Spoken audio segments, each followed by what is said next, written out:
નમસ્કાર, તમે જોઈ રહ્યા છો ચક્રવાત ન્યૂઝ. ત્યારે મહત્વપૂર્ણ સમાચારો સાથે હું નિકિતા. મહત્વપૂર્ણ સમાચારમાં વાત કરશું. જલગાંવમાં બે જૂથો વચ્ચે અથડામણ થવાની ઘટના બની. જલગાંવ શહેરના તાંબાપુરા વિસ્તારમાં નાની બાબતે બે જૂથો વચ્ચે પથ્થરમારો થયો. ક્રિકેટ રમવાના વિવાદને કારણે પથ્થરમારો થયો હોવાનું જાણવા મળી રહ્યું છે. વિસ્તારમાં ભારે પોલીસ દળ તૈનાત કરવામાં આવ્યું છે અને પોલીસે નાગરિકોને શાંતિ જાળવવા પણ અપીલ કરી છે. પથ્થરમારામાં 3 થી 4 લોકો ઘાયલ થયા છે. જલગાંવ શહેરના તાંબાપુરા વિસ્તારમાં એક નાની બાબતે બે જૂથો વચ્ચે પથ્થરમારો થયો હતો. તંબાપુરા વિસ્તારમાં નાની બાબતે બે જૂથો વચ્ચે પથ્થરમારો થયો હતો. ત્યારે વિસ્તારમાં ભારે પોલીસ દળ તૈનાત કરવામાં આવ્યું અને પોલીસે નાગરિકોને શાંતિ જાળવવા અપીલ પણ કરી. મુંબઈ અમદાવાદ રાષ્ટ્રીય ધોરીમાર્ગ પર પાલઘરમાં દાબચારી કસ્ટમ ચેકપોઇન્ટ પાસે એક ઝડપથી દોડતી કાર અચાનક આગમાં ભડકી ગઈ. શોર્ટ સર્કિટને કારણે લાગેલી આ વિનાશક આગમાં એક જ ક્ષણમાં આખા વાહનને લપેટામાં લઈ લેવામાં આવ્યું. આગ એટલી તીવ્ર હતી કે કાર સંપૂર્ણપણે રાખ થઈ ગઈ. જોકે ડ્રાઈવરની સતર્કતાને કારણે મોટી દુર્ઘટના ટળી ગઈ. તેણે સમયસર કાર રોકી અને ચારેય મુસાફરોને સુરક્ષિત રીતે બહાર કાઢ્યા.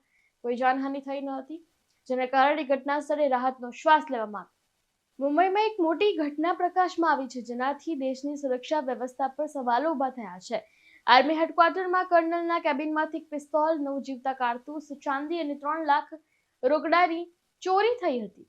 4 દિવસની સઘન તપાસ બાદ મુંબઈ ક્રાઇમ બ્રાન્ચ યુનિટ 12 આ કેસમાં મલાડમાં 3 આરોપીની ધરપકડ કરી છે. અહેવાલ અનુસાર ચોરી કર્યા પછી આરોપીઓ ગોવા ભાગી ગયા હતા અને ચોરેલા પૈસાનો ઉપયોગ ત્યાં વૈભવી રોકાણ માટે કર્યો હતો. જ્યારે તેઓ મુંબઈ પાછા ફર્યા ત્યારે ક્રાઇમ બ્રાન્ચની ટીમે તેમને પકડી પાડ્યા અને આ ઘટનાને માત્ર મુંબઈ પોલીસ માટે જ નહીં પરંતુ દેશની સુરક્ષા એજન્સીઓ માટે પણ ચેતવણીનો સંકેત માનવામાં આવી રહી છે, કારણ કે આ ચોરી સેનાના સુરક્ષિત વિસ્તારમાં થઈ હતી. નવી મુંબઈમાં આગની ઘટના બની. કોપર ખેરાણે ડીમાર્ટ પાસે પાર્ક કરેલા 2 વાહનો બળીને રાખ થઈ ગયા. નવી મુંબઈના કોપર ખેરાણે વિસ્તારમાં ડીમાર્ટ પાસે રસ્તાની બાજુમાં પાર્ક કરેલા 2 વાહનોમાં અચાનક આગ લાગવાની ઘટના બની.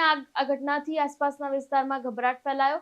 આ ઘટનાની જાણ ફાયર વિભાગને થતાં જ ફાયર બ્રિગેડના કર્મચારીઓની ટીમ ઘટના સ્થળે પહોંચી ગઈ અને આગને કાબૂમાં લીધી. સદનસીબે કોઈ જાનહાનિના અહેવાલ નથી અને આગનું ચોક્કસ કારણ પણ હજુ સુધી જાણી શકાયું નથી. પોલીસ અને ફાયર વિભાગ આ મામલાની તપાસ કરી રહ્યા છે. ભારતીય મહિલા ક્રિકેટ ટીમે વર્લ્ડ કપ જીતીને વિશ્વભરમાં દેશનું ગૌરવ વધાર્યું છે. આ વિજય ફક્ત મેદાન પૂરતો મર્યાદિત નથી, પરંતુ એક ભારતીયના હૃદયમાં ગર્વની ક્ષણ બની ગયો છે.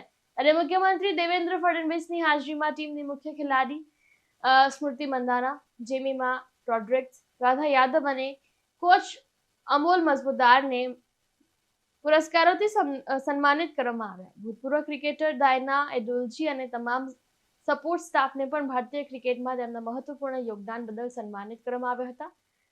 1983માં કપિલ દેવની આગેવાની હેઠળની પુરુષ ટીમના વર્લ્ડ કપ વિજય પછી મહિલા ટીમે હવે એક નવા યુગની શરૂઆત કરી છે.